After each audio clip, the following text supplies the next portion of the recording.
Hey everyone, it looks like my other app is out of that, but here's another one. This one you don't shake, it spins it, you just press a button. So let's see what the verse of today will be. And I will push the spin button, which is, if I can get it right on here, spin it, and let's see what it pulls up. And it says Romans 2, 7 through 8. So I will pull that up and read the whole thing, the surroundings, so we can get an idea of what it's talking about. And then pull some wisdom from it to talk about. Let's see.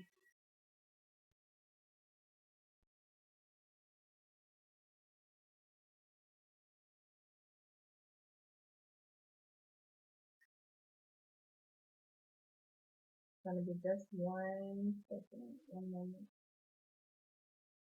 Romans 2, 7 through 8.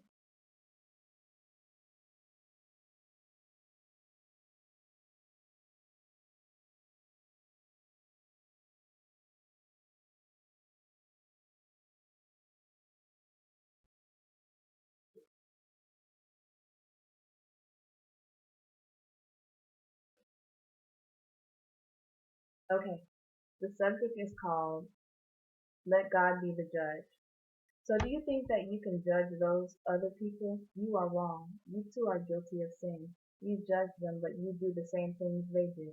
So when you judge them, you are really condemning yourself. God judges all who do such things, and you know his judgment is right. And since you do the same things as those people you judge, surely you understand that God will punish you too. How could you think you would be able to escape his judgment? God has been very kind to you. He has been very patient, waiting for you to change, but you think nothing of his kindness. Maybe you don't understand that God is kind to you so that you will decide to change your life. But you are so stubborn, you refuse to change. So you are making your own punishment greater and greater. You will be punished on the day when God will show his anger. On that day, everyone will see how right God is to judge people. He will reward or punish everyone for what they have done. Some people live for God's glory, for honor, and for life that cannot be destroyed. They live for those things by always continuing to do good. God will give eternal life to them. But others are selfish and refuse to follow truth. They follow evil. God will show his anger and punish them. He will give trouble and suffering to everyone who does evil, to the Jews first and also to those who are not Jews. But he will give glory, honor, and peace to everyone who does good, to the Jews first and also to those who are not Jews. God judges everyone the same. It doesn't matter who they are. People who have the law and those who have never heard of the law are all the same when they sin. People who don't have the law and are sinners will be lost, and in the same way those who have the law and are sinners will be judged by the law. Hearing the law does not make people right with God. They will be right before him only if they always do what the law says. Those who are not Jews don't have the law, but when they naturally do what the law commands without even knowing the law, then they are their own law.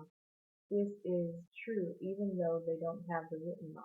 They show that in their hearts they know what is right and wrong, the same as the law commands, and their conscience agrees. Sometimes their thoughts tell them that they have done wrong, and this makes them guilty. And sometimes their thoughts tell them that they have done right, and this makes them not guilty. All this will happen on the day when God will judge people's secret thoughts through Jesus Christ. This is part of the good news that I tell everyone. So the whole section was called Let God Be the Judge. It's saying while you're sitting there judging everybody else and like you're Mr. or Mrs. Perfect, you aren't living the perfect life your own self. So you will be judged in the things that you're judging, probably even greater for that. It's just saying that basically um, God judges everyone the same, doesn't matter who you are. And even if you weren't taught about God's law, still he has embedded it into you to know what's right and what's wrong and to do what's right and what's wrong. So regardless, your conscience is going to give witness to whether you're sinning or not. And you know if you're doing wrong or if you're doing right. And that's what you're judged upon. Let's see. The specific verse was 7 and 8. that new app gives two verses, so it doesn't matter, it's fine. Some people, 7 says, some people live for God's glory, for honor, and for life that cannot be destroyed. They live for those things by they live for those things by always continuing to do good. God will give eternal life to them. In verse 8 it says, but others are selfish and refuse to follow truth. They follow evil. Good, God will show his anger and punish them. So that's the summary of the good and evil. You choose to do good, then you're gonna always be striving to do good. That's how you know what side of the fence you are on, either good or evil. If you're on the good side, you're gonna do good. You're gonna put good out into the world and want to do good. If you're on the evil side, then um, you're selfish and you refuse to follow truth. And in the end, God will show his anger to you and punish you for the disobedience or whatever. So choose this day who you will serve. That's the whole summary of it. If you serve God, do good because God is good and he's given a good example of what to do and things to do. If you follow evil, then um, you have consequences to face eventually. You can't always just go on. Even if you make it through all your whole lifetime and do evil, there's still going to be consequences eventually where you have to pretty much, you know, address the sins that you've done for all your life. But that is about it for today. So I am going to see you all tomorrow. Have a good day.